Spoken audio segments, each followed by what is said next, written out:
বাড়ির থেকে তুই জানি কোন দিন আঙ্গ বাড়িতে আস না আর আঙ্গ বাড়ির আশেপাশে জন তোর দেই না কি হইলো মৌসুমি এরম করে তোমার খালা তো বাইরে ঘরে ঘরে বাই করে দিতে থাও কে? কি অসুবিধা হয়েছে? কি করছে অতি? ও আঙ্গ বাড়িতে আমারে কইতেছে যে ও লাভ ম্যারেজ করবো।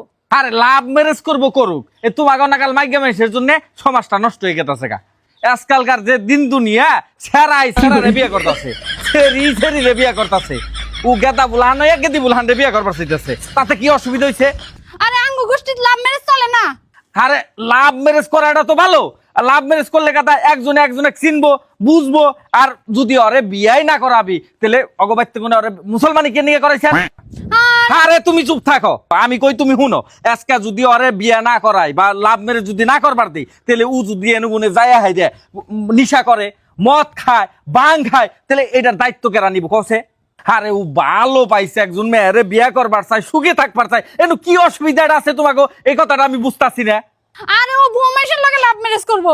হারে ও বৌমাইশের সাথে লাভ ম্যারেজ করবার চাইতেছে, এটা তো আরো ভালো খবর, এটা ভালো কথা। সমাজ সেবা করবার চাইতেছে, কারণ কি জানতো ওই বউ মানুষটা তার জামার সাথে সুখী নাই, এই জন্য ওর হাতে সুখী থাকবার চেষ্টা করতেছে। আই ট্রাই টু আন্ডারস্ট্যান্ড, তুমি বুঝার চেষ্টা করো। এই না গো তুমি বুঝতেছ না কে নেক্সট বার যাব না তো। কি অসুবিধাটা আছে কওছে তুমি? মানে তোমার বউরে লাভ ম্যারেজ করবার চাইতেছে। কি করে